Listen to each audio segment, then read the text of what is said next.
back. This is Daybreak, and thank you for staying with us. The hashtag on X is Daybreak. The SMS code is 22422 at Citizen TV Kenya and at Ayub Abdikadir. On to our second segment, and on health and lifestyle, we'll be talking about the universal healthcare coverage and the road to attain that. Previous governments have set that as the ultimate goal, and there are, of course, hurdles in the way of the current rollout of the universal healthcare coverage by the Kenya Kwanza administration. The president, on the 20th of October last year, during the Mashujaa Day celebrations, also embarked on that exercise a day before, said, and aimed it as one of the key pillars in his administration's cost list. And with me in studio is Dr. Davji Atela. He is the Secretary General of the Kenya Medical Practitioners and Dentists Union. Shortly, we'll be joined by Dr. James Nyikal, who as well is the lawmaker representing Seme constituency and a member of the National Assembly's Health Committee. Thanks for your time, Dr. Thank you. Happy New Year. A lot to talk about, including the strikes in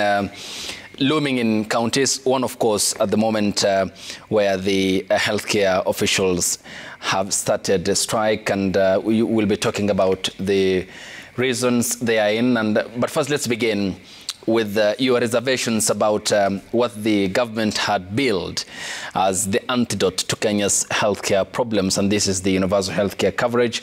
Before we get to the details, what are some of the specific concerns that you have heard that led you move to court? You know, Abdi, when the president speaks about the UHC, or when the minister speaks about it, they give a very clear thing on what UHC ought to be, that it is a situation whereby you are able to access health care without any hindrance. The socio-economic status should not determine your access to care. That is the talk that is being poured. That's the talk that is being propagated, which is a reality. That's what UHC ought to be. But when you read the letter of the tone and tone of these bills or acts that have already been passed, you realize that whatever has been said to be UHC and what has been put in those particular acts is different. And that's what moved us to court. For example, when you start with the first thing is the current status of health workers and civil servants who have what you call comprehensive medical cover. The comprehensive medical cover was started in 2011 when all the civil servants relinquished their medical allowance so that government could chop up this plus the NHIF contribution so that they could have what we call comprehensive access to care. It means that if a doctor is sick or a nurse or any civil servant, they will go to the public hospitals, and if the public hospital is not functional, they will go to any hospital nearby, either it is either faith-based or a private facility. But then with this Social Health Insurance Act, that was abolished.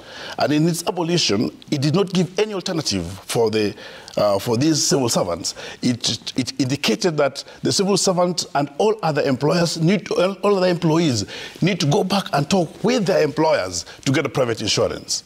What then it means that the Social Health Insurance Act is going to provide a baseline cover. And what do I mean by that?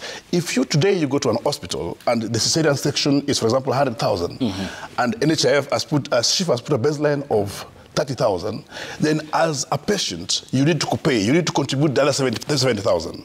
That's what we're saying. It in essence, is going to actually stop access to care. And the doctors, the civil servant who are actually contributors are going to be denied access. That's the first thing. Number two, we are looking at this Social Health Insurance Act, whereby today most of the civil servants and even the Kenyans are contributing 1,700. With its implementation, we are seeing people going to contribute up to the tunes of 10 times. There's going to be 1,700 from civil servants, plus the medical allowance that they relinquished. So in a year, you are contributing 200,000, and then you're being told to access care, you must again go and get a private insurance. That was the major concern that we had. A private insurance in what aspect? Because this is what's then meant to replace NHIF. Is it not similar to what we had in NHIF? It is not similar, because if you look at the current NHIF, and I think something that caused a lot of uproar in 2022 was that once you have the NHIF and you go to the hospital, there was no co-payment. Meaning if you are treated, then if any of the facilities or any of the hospitals accept NHIF, you don't need to pay any other money, any extra money as a patient. But now with this Social Health Insurance Act, you'll have to pay extra. And that's why it is provided there that you can get the private insurance. They're saying the Social Health Insurance Act insurance will just be a baseline cover. So it means that you are, the hospitals or the providers have the prerogative to charge you how much they feel is right for them. And in that case, the out-of-pocket expenditure in real sense will actually triple. That's one of the concerns. The other thing is that you have relinquished your medical allowance. The civil servants do not have any medical allowance. But now you're being told that you can't access this care. But there's no any plan that has been put in place for you to get back your medical allowance. Those are the reasons. Number two is that we have also the two-pronged draconian regulations in this particular act, whereby any Kenyan, and you see when it means any Kenyan, this can face anyone. If you are not able to contribute for the Social Health Insurance Fund, you can't access any of the public services, be it in the county government or the national government. So it means that if, for example, you lose your job, and you are not able to pay, because we had a situation like in Laikipia in 2021, where doctors were fired and stayed out for 40 months. It means that you can't have a birth certificate for your children, you can't have a death certificate for your loved ones, you can't even pay for land rates. So that in reality, it means that this is going to be more of a discriminatory aspect. Okay. What then, in your view, those are your reservations and some of the reasons that led you to court. But what then are the flip side benefits of what is intended to be a healthcare plan by the president and his administration that is meant, according to him and the government, to reform the country's healthcare sector? It would be more understandable that if we have the Social Health Insurance Act that is going to cover everybody, then access to care will not be impeded. We were hoping a situation whereby all Kenyans would be in that point of having the universal access to care without thinking of the cost. But that is not the case of it. That's not the case in point. That's what is being said, but that's not what is in the Act. What is in the Act? Yeah, that's not what is in the Act. That's not what is part of the draft regulations. What is there is that there's that aspect of they just been saying that NHIF has been making losses. But if you look at the report of 2022-2023, the loss ratio of NHIF was at 87%. What does that mean? That if NHIF collected 100,000, they only used 87%.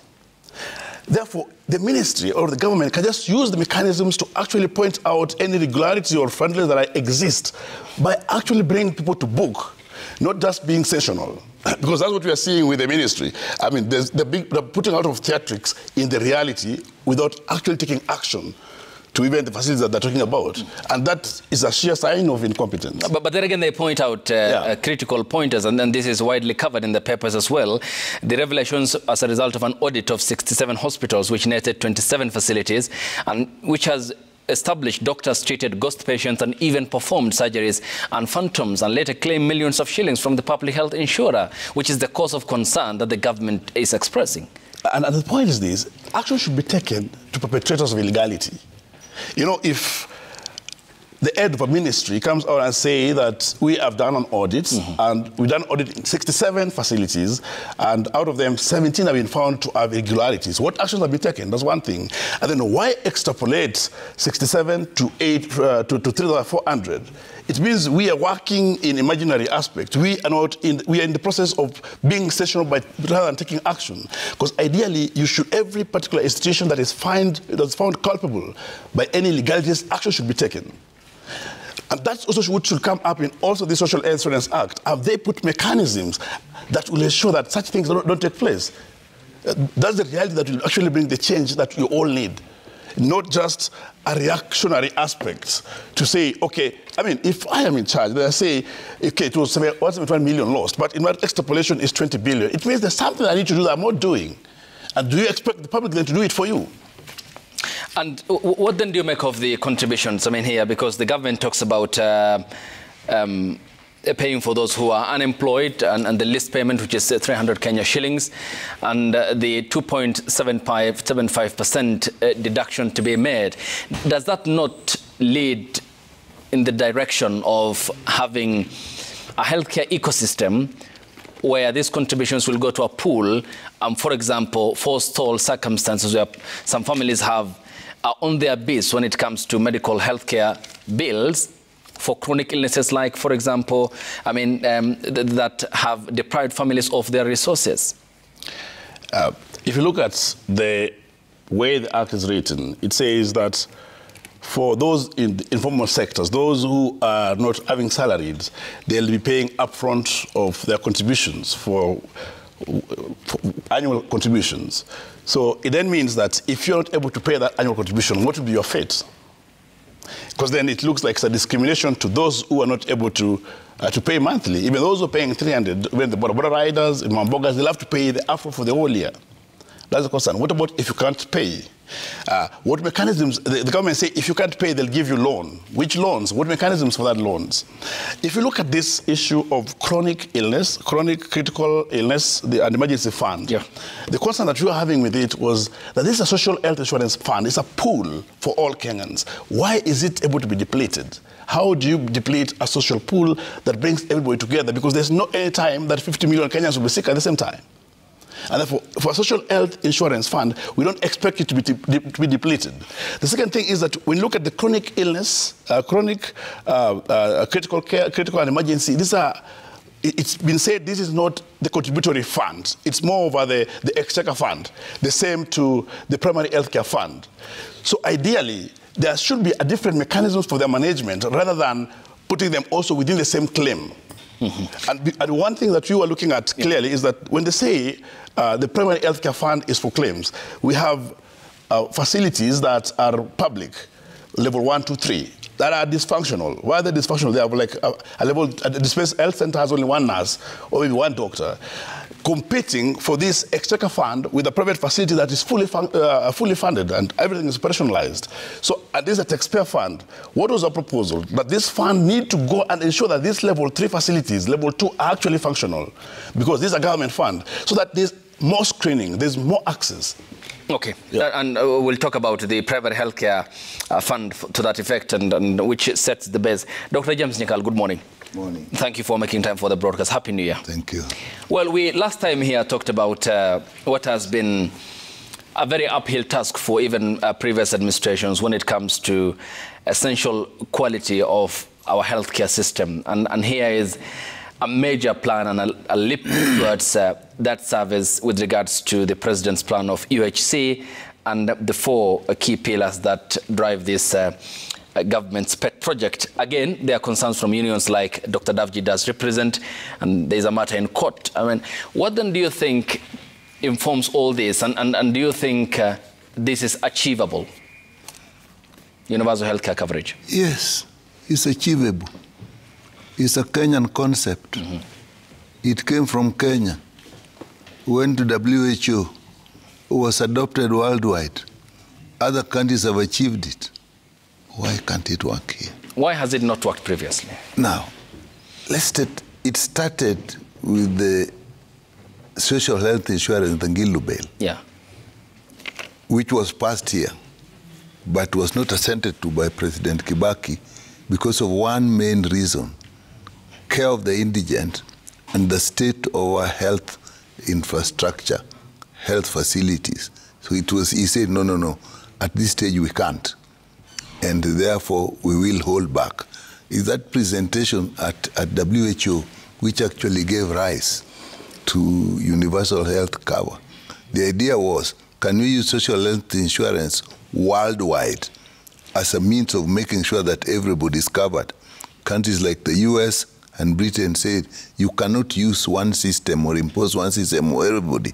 All we need to say is that every country should make sure that their citizens can get health care at a cost they can afford or that the government can afford, so that everybody is covered. Hence, universal health cover. Now, we passed that, and why has it not worked here? Basically, in my view, for the same reason that President Kibaki declined to actually sign that act.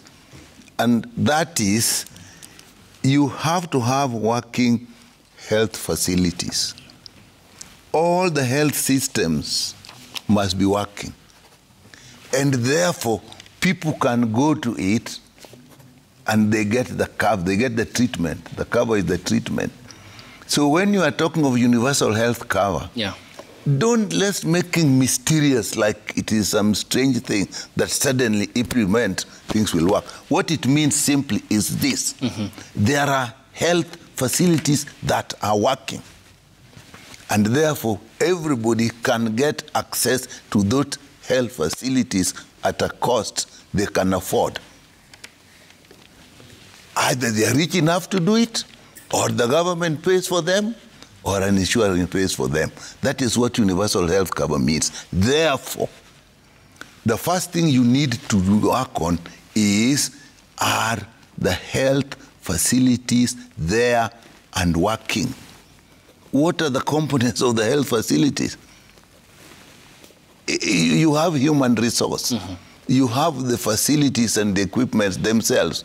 You have the supplies and the drugs. You have the management, and all that needs money to be available. Now, the 4 pillars you are talking about now is this social health insurance bill, which you act, which is now an authority, which is replacing NHIF. The other one is facility improvement financing. Mm-hmm. That's another one. The other one is primary health. When you talk of the Social Health Insurance Act, it actually has 3 funds in it. Mm-hmm. The Social Health Insurance Fund itself, yes, the Primary Health Care Fund itself, Emergency and Chronic Illness Fund. Now, what are all those doing? Those are providing money to pay for services. Are those services available? Even if the money was there. So in fact, if you asked me, yes, those 3 bills, the one I would really go for first, it's not even the Social Health Insurance Act that people are talking about. I'll go for the Facility Improvement Fund Act. Why? As put today, it is the one that is addressing the basic issue. Are our facilities working? It is providing, although it is being called the Financing Act, which is good. Yeah. Anyway, it came from 2005 when it was called the fund. They literally actually a lot of copy and paste in it. But it's still, so it defines what are the health facilities in the public sector, government sector. They do very well. They say level 5, level 4, level 3, level 2, level 1. Okay. That act defines it. It also puts a management system before you even talk about the money, so that at the county, because most of our people live in counties. So if the facilities are working in counties, they'll work. So it starts by saying we have a county health management committee. Then it has a sub-county health management committee. Okay. Then it goes, I'm telling you, then it goes to the hospital health management committee, okay, and so on. Now, Brigadier, what is really happening is that those are the things that are not working. We should make them work. Even if the court has stopped this, yeah, I would be very busy working. Can I put those structures that will make these things work? Can I look at what is in court now, the way I see it, that bill does not actually stop us looking at how do we manage our human resource? How do we manage our supplies from KEMSA? How do we run this facility? We need that even if we have that money, even if this social insurance funds working. Mm-hmm. If those things are not there, yes, it will not work. Thank you. That is why it has not worked when NHIF was there. Okay. So we are making the thing look like this thing called UHC will suddenly be a silver bullet. Okay. But we're not looking at the components. Okay. Dr. Dabji, another key component besides the need for the first lifting of the infrastructure that Dr. James Nyikal talked about is that, which is the hardware, is the software, which is now the human resource component. I mean, to that effect, then, how does this new model altogether address what has been ailing the healthcare sector, in this case with regards to underpayment, unemployment in some instances, and also cases where you had more than 4,000 doctors who are not employed even after graduating? I'll just add a little bit from what Dr. Nyikal is saying regarding these particular bills. Actually, if you look at the conservatory orders that came from the courts, FIF, or Facility Improvement Fund, is not one of them. It's not touched. It was not touched. So it means that if there was anything to be done, then there will be an improvement in the facility. Yeah. And I also know that today the ministry and the government are in court with the different stakeholders regarding this particular court bill. So we don't know how the outcomes will be. But in reality, and as it has been said, there's a lot of rhetoric, there's a lot of policies, a lot of promises without any meaningful actions following it. And that's why I would categorically say that the status of healthcare within the facilities actually is deteriorating, and it's deteriorating in a great speed. Why am I saying this? Because within the last 1 year, within the last 5 years, we have had doctors who are leaving the service, maybe because of attrition. There's death for them doctors. There are those who resign. There are those also who leave the clinics. And not only doctors, even other health workforce. But how has the government or the facilities have been employing the health workforce? You realize that the ratio is very low. Around, I would say, of those who are graduating, just 5% have been employed. Of those who have retired or died or left because of any reasons have not been replaced in almost all the counties. So it means that the services in those particular hospitals have actually deteriorated further. Today, as we speak, there is an industrial action that kicked off in Embu yesterday night. Why was the strike on? Because there are a number of doctors in that county have not seen leave. They actually understand that there's something called annual leave, but they cannot be provided this leave because there's a big shortage. We have seen the same situation, and it's spread in all other counties across the country.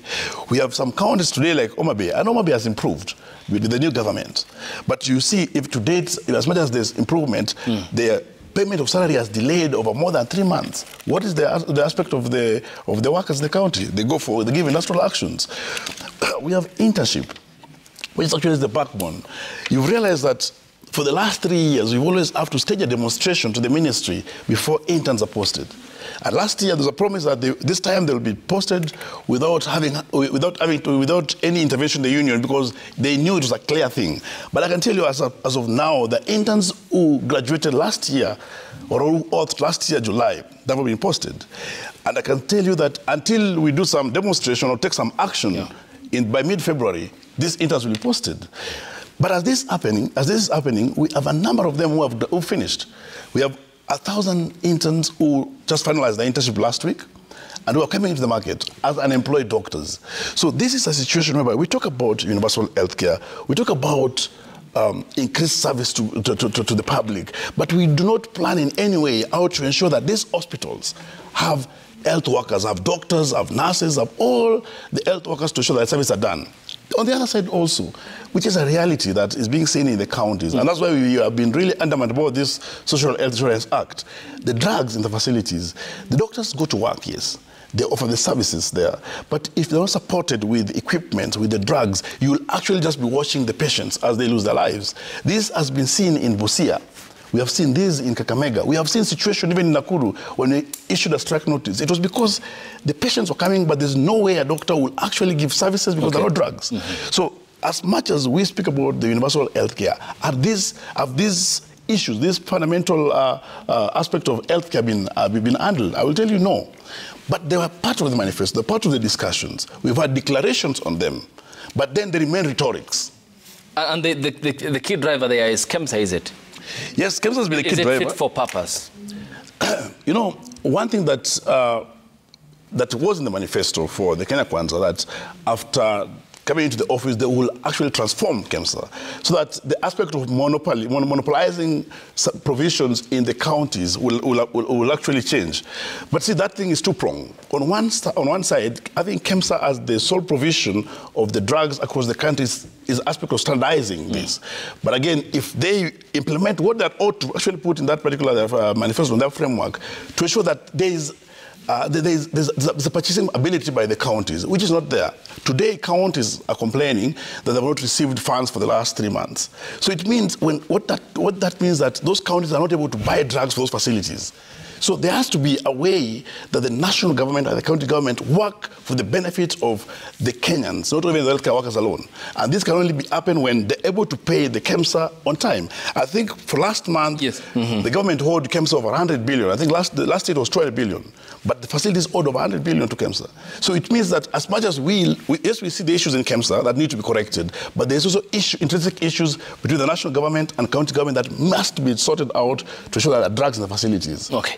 Dr. Nyigal, picking up from that point, I mean, at what point do you then think there's going to be a convergence of consensus with regards to, yes, there's this plan by the government, which is challenged in court. It's essential in the sense that healthcare, despite being driven by the current government, is for the future. I mean, it's meant to cater for all Kenyans. How then do you think there can be the arrival at the point of convergence of seeing what's good in this healthcare plan that the president has built it as the antidote to our problems? First of all, let me remove one thing. Yeah.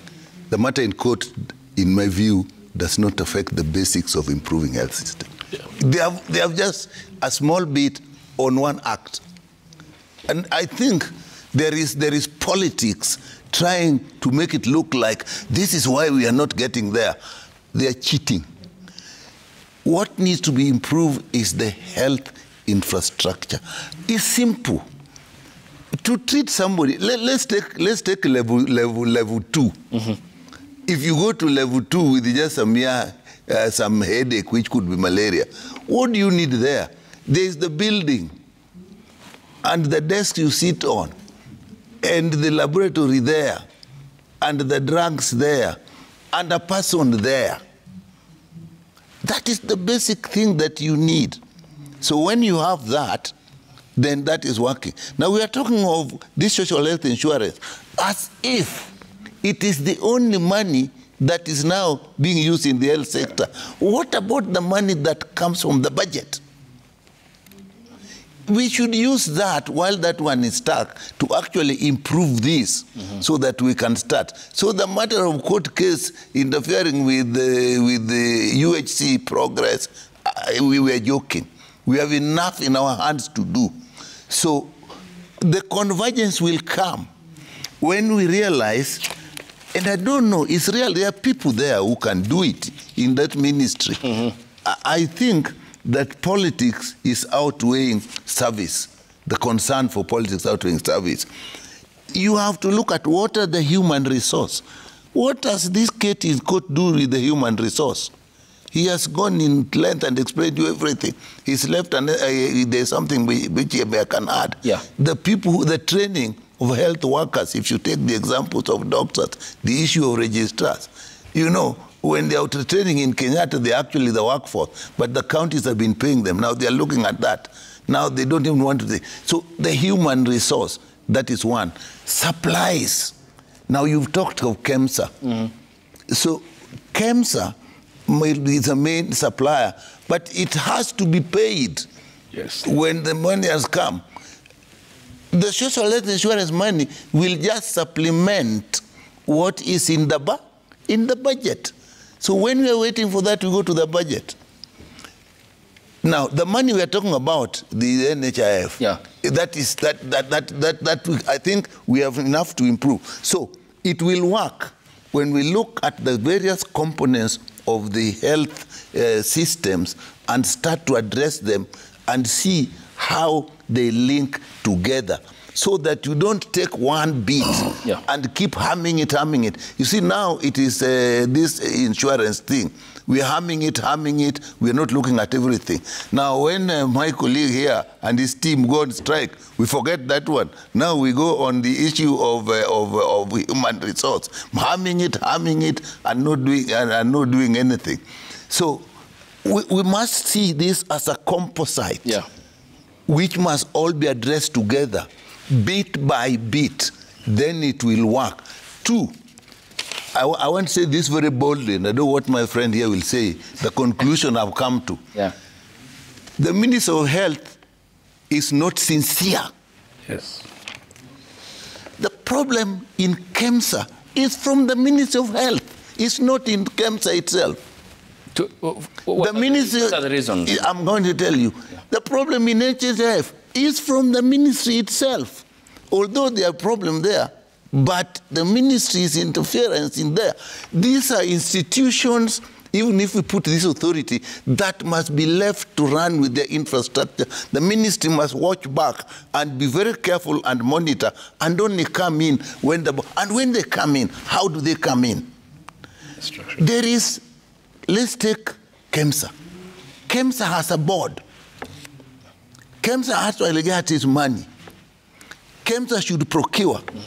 The process of procurement at KEMSA should be purely a KEMSA thing with the board members and the technical people in KEMSA. How does it come that when there is a problem, let's say the procuring of nets, then you hear that something came from the ministry that changed the procurement process in KEMSA? It should have been just technical advice and left to KEMSA to do what to do. When they appoint the board, they don't let the board free. Okay. And when it's the same thing, even if we get this authority, if it's not left. So my view is the ministry has to be sincere, look at the structures, appoint competent people in these areas, and let those competent people work. Yeah, and then how do you then speak about, even as you talk about the certain degree of autonomy which these institutions or agencies of government have within the Ministry of Health when it comes to the question of corruption, because we had seen even procurement processes that were not adhered to and lifting the lid on what's apparently appearing to be an in-house sort of crisis in the management of the drug supply agency, which is a critical component, as you have mentioned, in this whole debate about the healthcare plan. Now, you see, when we look at these things, first of all, what I want to do normally is even now not to look at the Kenya Kwanza government. I want to look at the history back. Because that's actually the point. Yeah, so this with KEMSA, even in the previous government. Yeah. So this is, we should look at what is the common factor in all this. The common factor is basically interference from the ministry within these institutions. So that when it is procurement, let them do the procurement. When they caught up in corruption, let them now deal with the issue of corruption, not so that the ministry does not come in. So that is that, because I know that because I was there. KEMSA was a medical stores. Then we changed it to a medical supply agency, which gave it the mandate of procurement and storing and distributing, which means they got some money. Yes. So that, let me tell you, when it was a store, procurement was being done by the ministry. Drugs were just being taken to KEMSA as a store. But now when the supply agency is also doing the procurement. But procurement itself, you know, it's the most lucrative thing in governance. It is the route through which money leaves government coffers and gets into people's hands. So it is always a deal. So I don't know. I'm just thinking, why can't they let that happen and so? So your question is this. Yeah. Corruption is everywhere in this country. But let every agency be found to deal with its own corruption. The ministry should come as oversight board. Remember when we had the issue of COVID, that the CEO that was actually, I think he went off, he was sent off. You remember one time in the health committee said in the view of the public that there were phone calls and SMS messages that were coming from the ministry telling him what to do. Even the recent one, when it was NET, there was an issue that some instruction came from the ministry. And it is coming to an institution which has its own board. Thank you. Yes, Dr. Davji. I just want to challenge my colleague here that I think it's the same way that you're saying ministry is in charge of, is interfering in the KEMSA and all these other institutions. It's also what we can see in the parliament, particularly health committee, because now we are frustrated and so we are in the courts over these particular acts, social health surveillance act and other acts. But we gave our submissions to health committee, we gave our submissions to the parliament, which none of it was considered in any way. We were saying actually that it was more of an academic exercise, the public participation that was done on these bills, all these acts by the health committee. So does it also mean, Mheshimiwa, that the same way we talk about the interference in in KEMSA and the like, the same exists in the Health Committee. Perfectly. You just wanted me to agree with you. You know what is happening. So let me make it even simpler. Okay. Let's take the 3 acts. I think it is FIF or one of them. I said in Parliament, this is a bill that I like, that is good, and actually we was good. But I'm going to oppose it for one reason. It is being rushed, and therefore we are not going to get the components in it. So it is true. Why is it that a bill that has gone through Parliament, where you have a speaker who is a lawyer, a whole components of lawyers, the health committees, we have had issues where even what we have done in the health committee is actually changed. I'll take the particular example because I said this again in public. Yeah. When we came with this particular thing of the social health insurance bill, we had a problem with, I think, clause 35, which had to do, clause 35 and the schedule, which had to do, clause 35 had to do with the transition of staff. Yes. Which we thought was not done properly. No, clause 35 had to do with claims, which was now supposed to be given to agents outside. Yeah. Now, Schedule 1, I think 6, had to do with the transition. And we said, as a health committee, our recommendation, which should have been in the order paper, was different when it came in the order paper. Yeah. So I'm saying executive interference is everywhere. And I think the basic thing about it is at high political level, if it is in the ministry, it will be the minister and the PS. Okay. If it is in the legislature, it will be at the level of the clerk, okay, and the level of speaker, and also the party, because some decisions are made at party meetings and then transported into the committee. So, yes, accept the interference is at every level. Yeah, yeah, and that is giving the country a problem. Okay, okay. Yes, as we finish up. Yeah.